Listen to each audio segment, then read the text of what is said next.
Assalamualaikum warahmatullahi wabarakatuh. Alhamdulillah. Alhamdulillahirabbil alamin wa bihi nasta'inu ala umuri dunya waddin. Asyhadu an la ilaha illallah wahdahu la syarikalah wa asyhadu anna Muhammadan abduhu wa rasuluh. Allahumma shalli wa sallim ala sayyidina Muhammad wa ala alihi wa sahbihi ajma'in, amma ba'du. Wa qala Allah ta'ala fi kitabil karim, a'udzu billahi minasy syaithanir rajim. Bismillahirrahmanirrahim. Wa likulli ummatin ajal fa iza jaa ajaluhum la yastakhiruna sa'atan wa la yastaqdimun. Shadaqallahul azim. Al-ayah. Jamaah salat subuh yang sama-sama dirahmati oleh Allah Subhanahu wa taala. Puji syukur kita panjatkan kehadiran Allah Subhanahu wa taala yang telah memberikan rahmatnya kepada kita semua berupa nikmat syahadat wal afiat serta iman dan Islamnya. Alhamdulillah sampai detik ini kita masih diberikan kesehatan sehingga bisa beribadah kepada Allah Subhanahu wa taala, yaitu melaksanakan sholat subuh berjamaah. Mudah-mudahan salat subuh berjamaah kita senantiasa diridhai dan diterima oleh Allah Subhanahu wa taala. Amin ya rabbal alamin. Dan dilanjutkan dengan taklim subuh. Ya, mudah-mudahan menjadi ladang pahala buat kita semua. Amin ya rabbal alamin.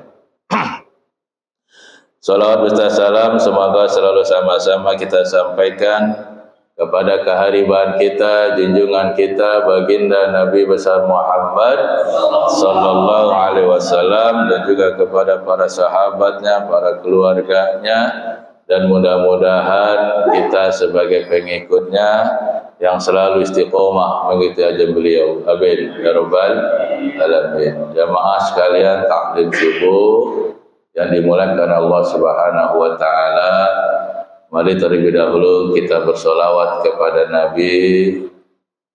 Mudah-mudahan dengan salawat ini kita senantiasa diberikan keberkahan oleh Allah Subhanahu wa taala. Amin ya rabbal alamin. Kita baca salawat bil qulub.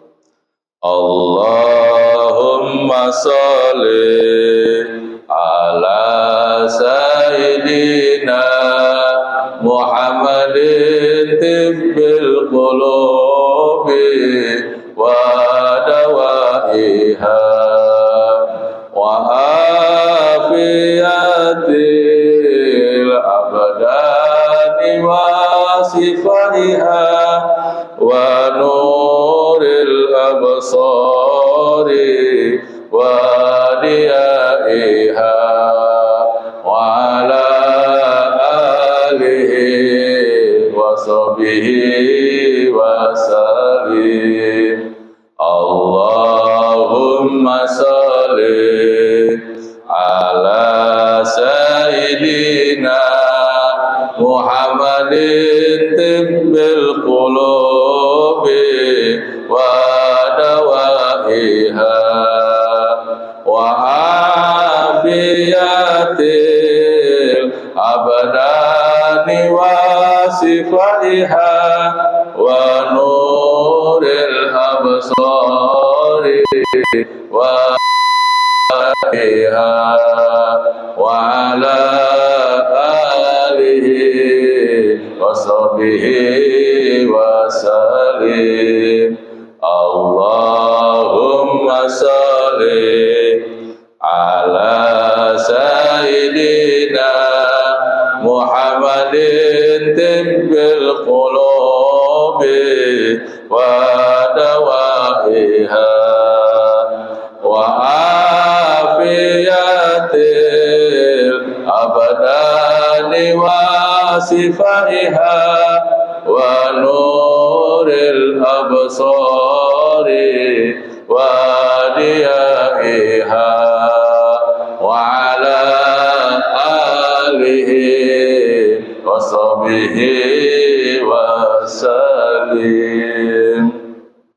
Allahumma salli wa sallim wa barik alaihi. Hadirin taklim subuh yang dirahmati Allah Subhanahu wa taala. Ada 3 rahasia yang kita tidak ketahui selaku makhluk hidup ciptaan Allah Subhanahu wa taala, khususnya manusia. Apa 3 rahasia itu? Yang pertama adalah waktu kematian. Yang kedua, sebab kematian. Yang ketiga, tempat kematian.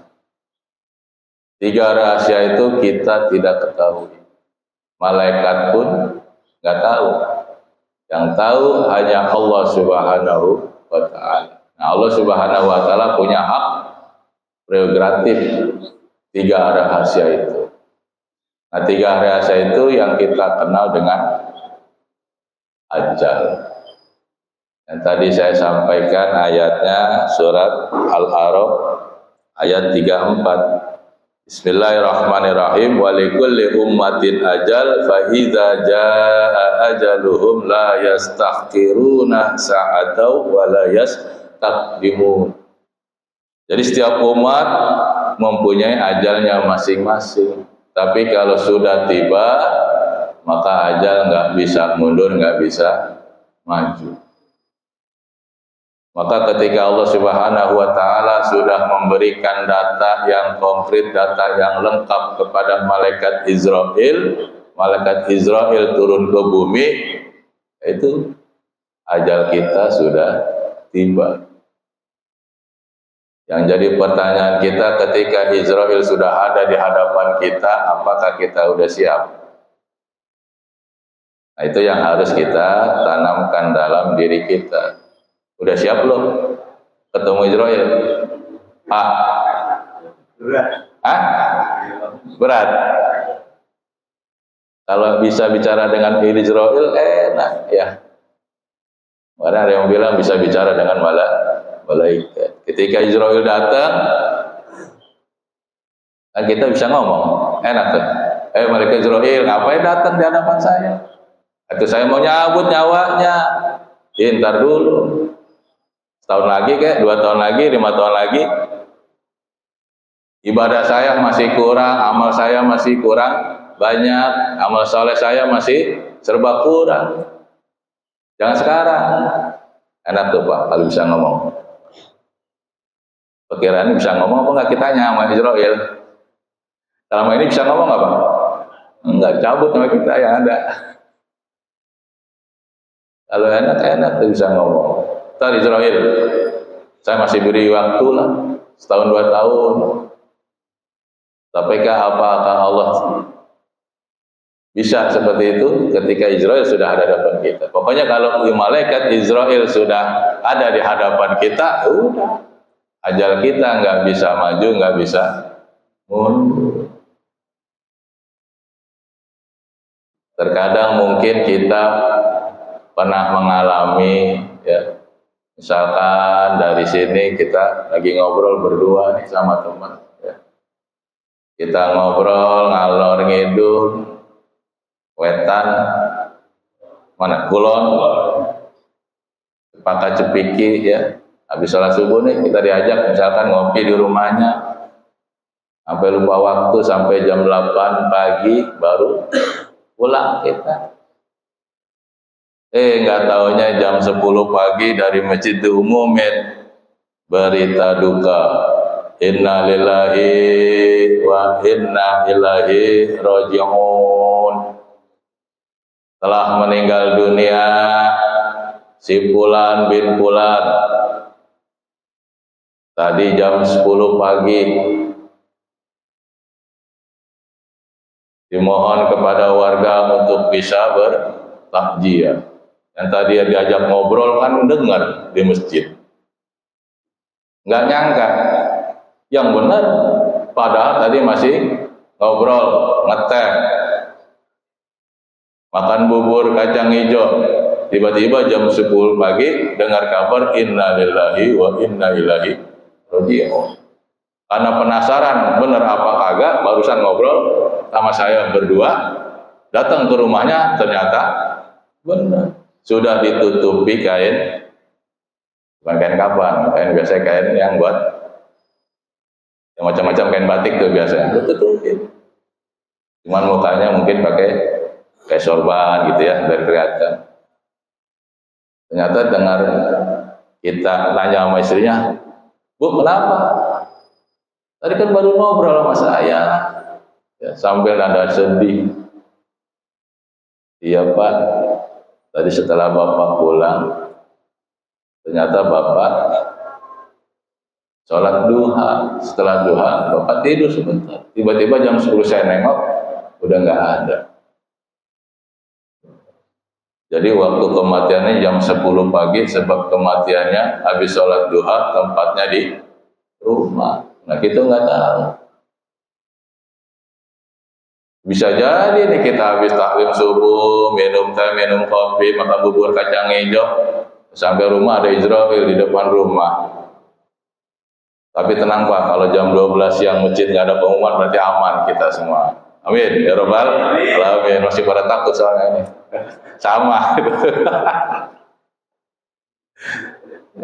Kita mana tahu malaikat Israel ada di depan rumah kita. Emang tahu bisa ngelihat. Tiba-tiba masuk dan katanya ada di kamar. Itulah terkadang yang 3 rahasia ini yang kita tidak ketahui, tapi kita di dunia masih berleha-leha, tidak melaksanakan apa perintah Allah. Maunya senang mulu di dunia, gak mikirin ibadah. Karena setelah kita meninggal dunia, hanya amal baik, amal soleh yang membawa kita, yang menemani kita nanti di alam barzah dan di alam akhirat. Nggak ada yang lain. Ada yang lain? Ada. Hanya itu yang menemani kita. Maka ketika kita masih diberi kesempatan, diberi kesehatan seperti sekarang ini, gunakanlah untuk ibadah kepada Allah Subhanahu wa Ta'ala. Perbanyak amal baik, amal soleh, perbanyak sedekah.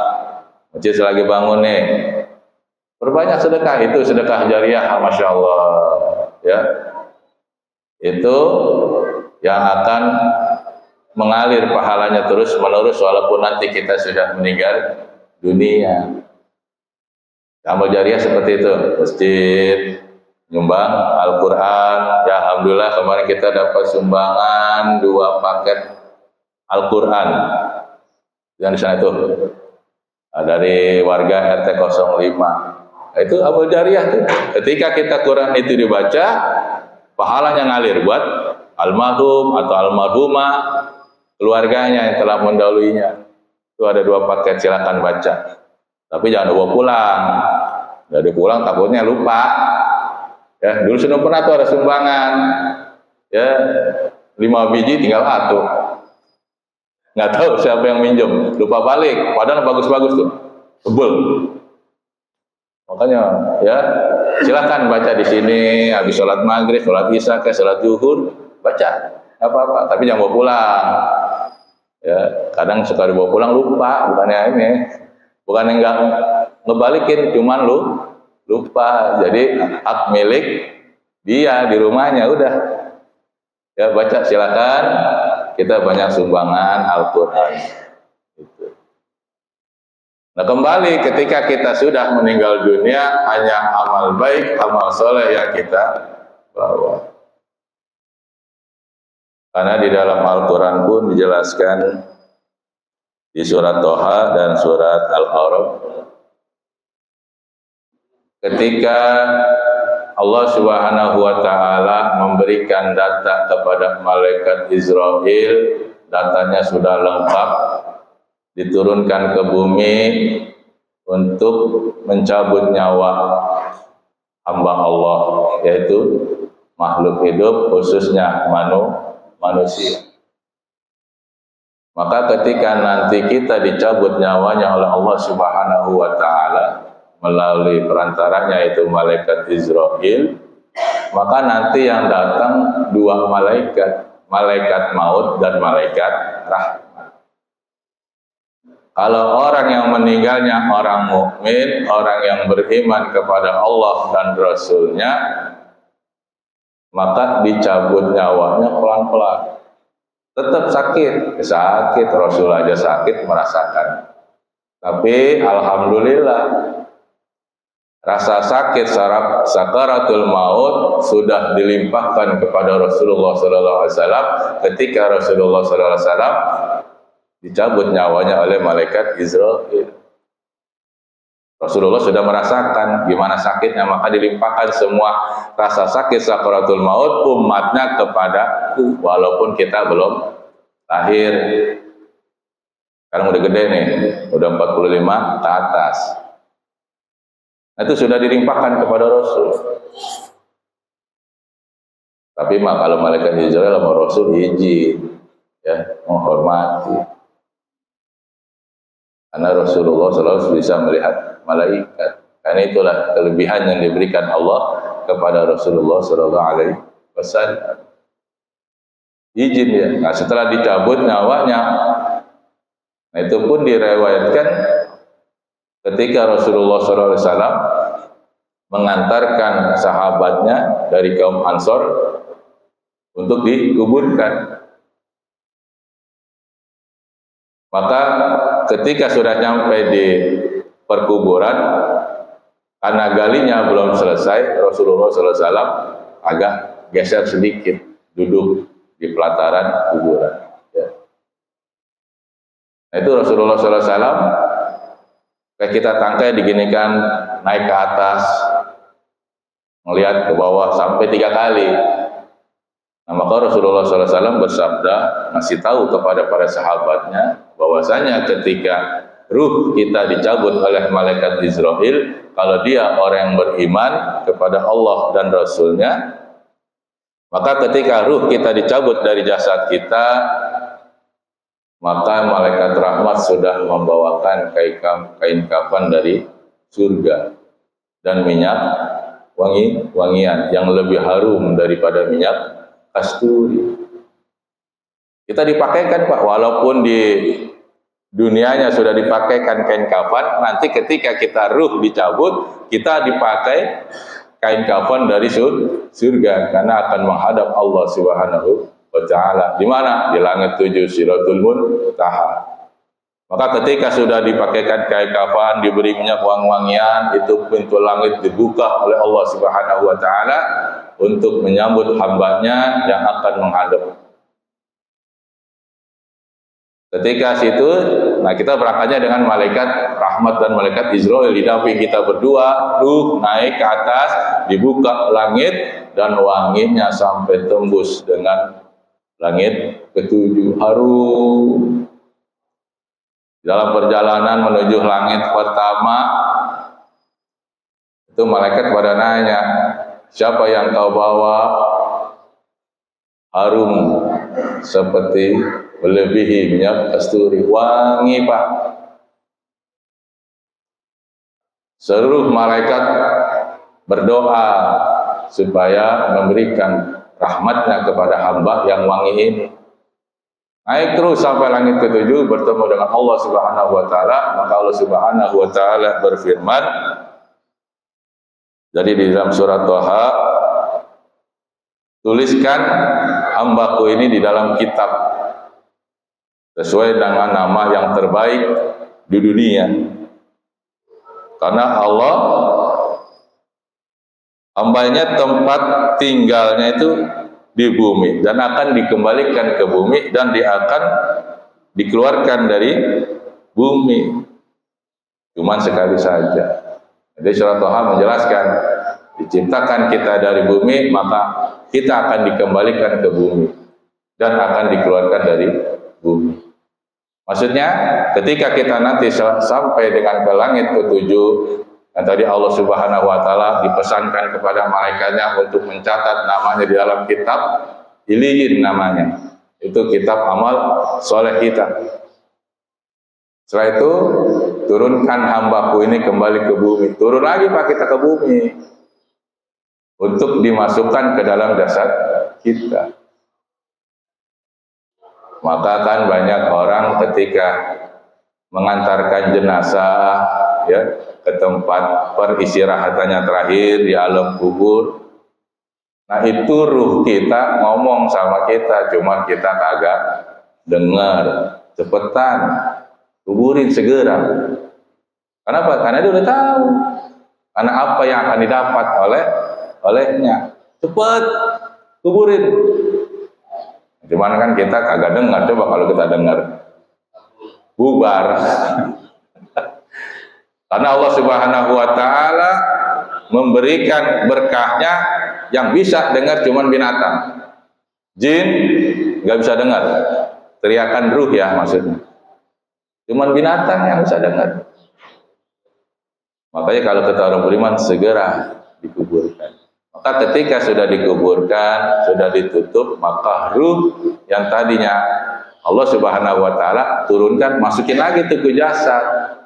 Maka kita masuk ke alam barzah, alam ketika sudah meninggalkan dunia. Maka mulai disitulah malaikat Munkar Nakir datang menghadap kita.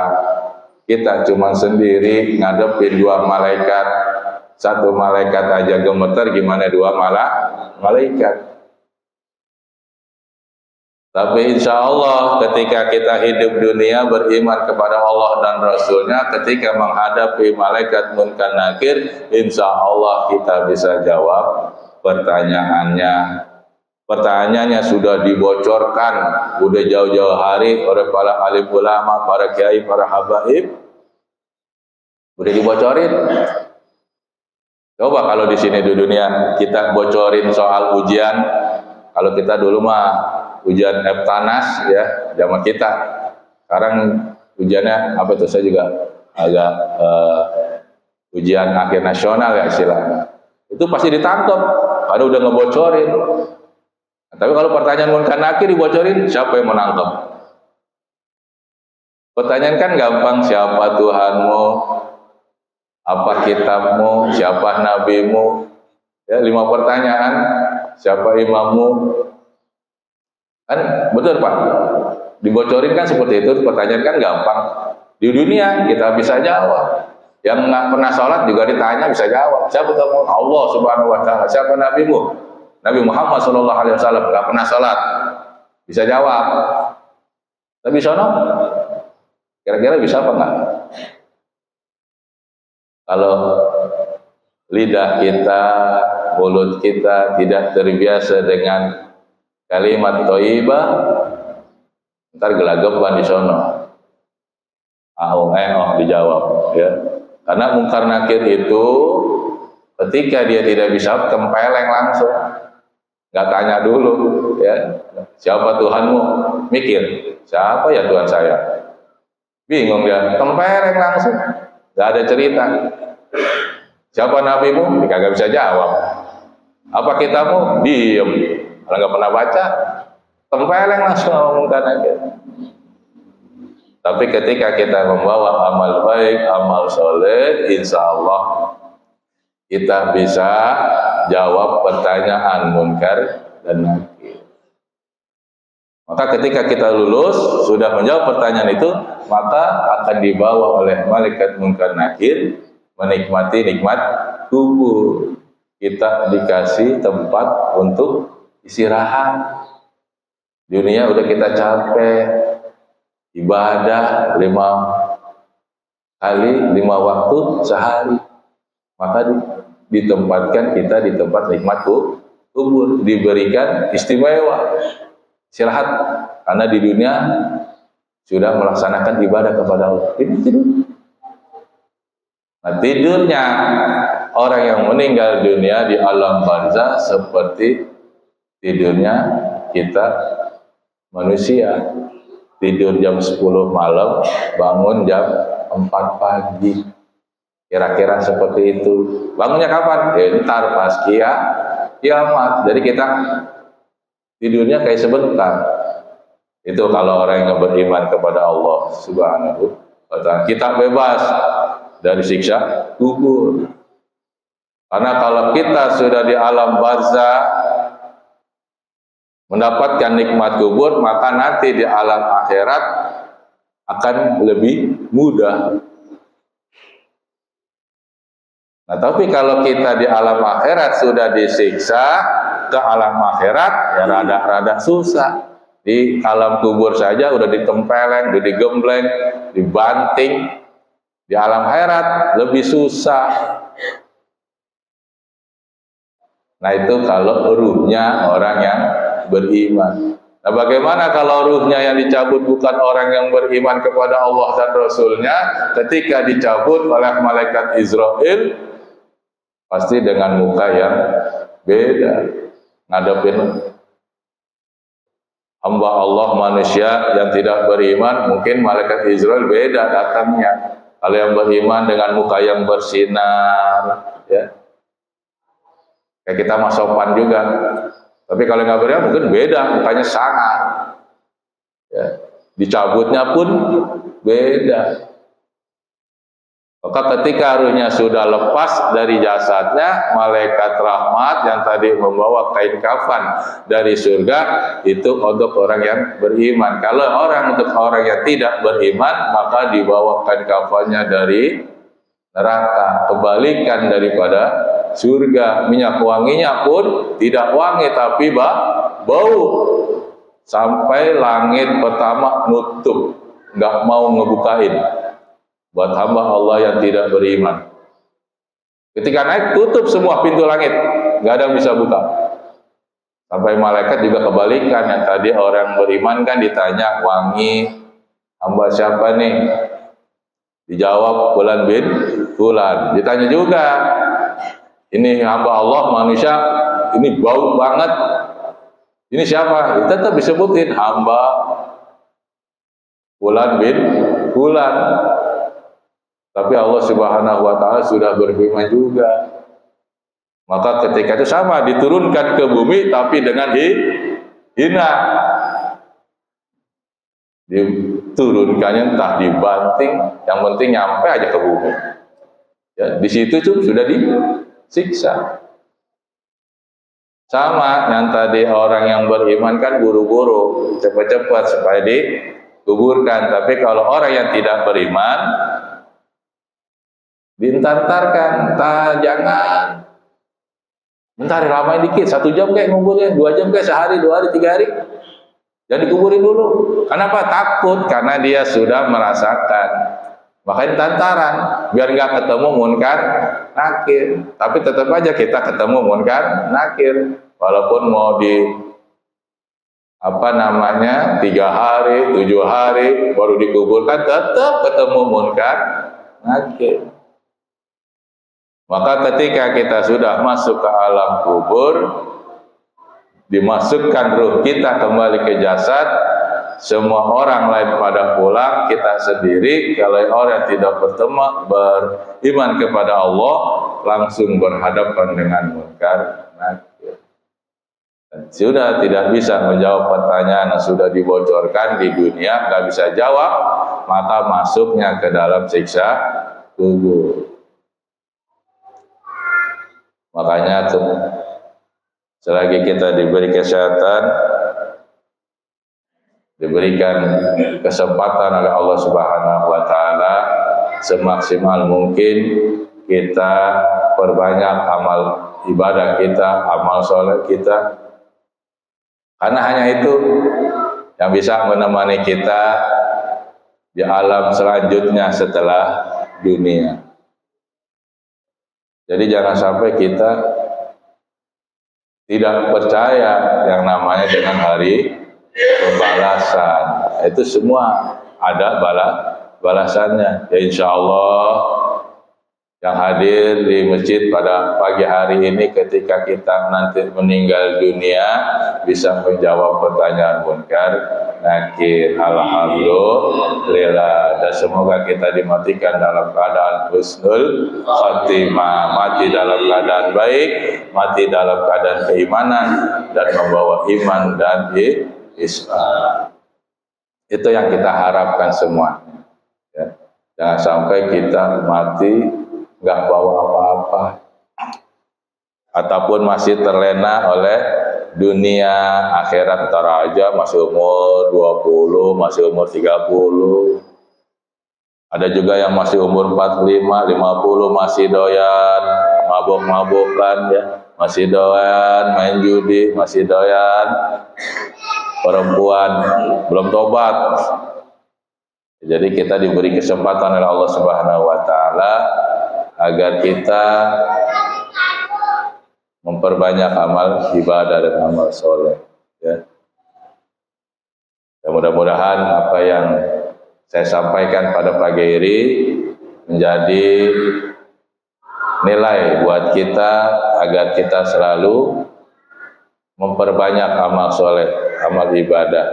Kullun nafsin za'iqatul maut, pasti kita akan mati. Tapi kan kita nggak tahu Allah kasih datanya ke malaikat Israel kapan. Tiba-tiba udah datang aja tuh Israel depan rumah. Jadi kita harus perbanyak amal ibadah, perbanyak amal soleh, karena amal itulah yang akan membawa kita, menemani kita nanti di alam barzakh dan di alam akhirat. Terus bagaimana untuk malam pertamanya nih kita di alam barzakh? Nanti kita sambung di channel yang sama, di tempat yang sama ya. Insyaallah mudah-mudahan nanti kalau ada kesehatan, umur ya kita sambung ya. Malam pertama di alam barzakh. Mau ngapain tuh? Kalau malam pengantin enak ya, di kamar berdua sama istri, ruangan di hias. Nah kalau di alam kubur malam pertama ya bagaimana? Semua juga masih belum tahu karena kita belum meninggal. Kalau udah meninggal ngasih tahu enak. Wow, ntar besok di alam barzakh begini, begitu. Wah, enak tuh karena kita belum tahu. Tapi Al-Quran sudah ngasih tahu. Ya, mudah-mudahan apa yang saya sampaikan manfaat, kurang lebihnya mohon maaf. Kita berdoa kepada Allah Subhanahu wa taala, kita bacakan suratul Fatihah. Mudah-mudahan diri kita selalu diberikan kesehatan oleh Allah Subhanahu wa taala, dan kita doakan kepada tetangga kita yang masih sakit semoga diberi kesembuhan oleh Allah Subhanahu wa taala. Dan kita doakan untuk saudara-saudara kita yang ada di Palestina yang sekarang masih bergejolak perang, semoga diberi ketabahan, kesabaran dan kemenangan oleh Allah Subhanahu wa taala. Amin ya rabbal alamin. Ala hadiniya al-Fatihah. A'udzu billahi minasyaitonir rajim. Bismillahirrahmanirrahim. Alhamdulillahi rabbil alamin. Ar-Rahmanir Rahim. Maliki yaumiddin. Iyyaka na'budu wa iyyaka nasta'in. Ihdinas siratal mustaqim. Siratal ladzina an'amta 'alaihim ghairil maghdubi 'alaihim waladdallin. Amin. Allahumma shalli ala sayyidina Muhammad wa ala ali sayyidina Muhammad wa sallim Allah ta'ala kulli sya'afati Rasulillah ya jama'in. Alhamdulillahi rabbil alamin. Allahumma bil haqqil Fatiha. Allahumma al barakatil Fatiha. Allahumma syafa'atil Fatiha. Allahumma mujadil Fatiha. Allahumma ighfir lil mu'minin wal mu'minat wal muslimin al muslimat al ahya'i minhum wal amwat innaka syami'un qaribun mujibud da'wat wa ya qadiyal hajat. Allahumma ighfir lana wa li walidayna wa rabbana kama rabbayana sigara. Rabbana atina fid dunya hasanah wa fil akhirati hasanah wa qina adzaban nar. Wa dakhilna al jannata mal abrar ya aziz ya ghaffar ya rabbal alamin. Wa sallallahu ala sayyidina Muhammad wa ala alihi wa sahbihi wa sallam. Subhana rabbika rabbil izzati amma yasifun wa salamun ala mursalin walhamdulillahi rabbil alamin. Wabillahi taufiq wal hidayah. Wassalamualaikum warahmatullahi wabarakatuh. Sallallahu rabbuna ala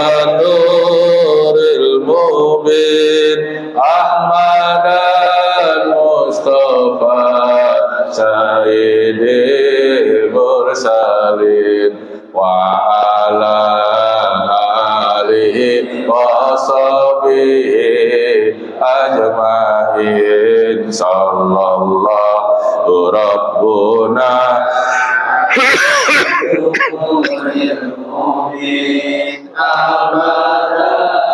Mustafa sayyidil mursalin wa ala alihi wa sahbihi ajma'in sallallahu rabbuna lanuril mubin ahmadan mustafa sayyidil mursalin wa ala alihi wa sahbihi ajma'in Allahumma salli wa sallim wa barik alaihi wa ala alihi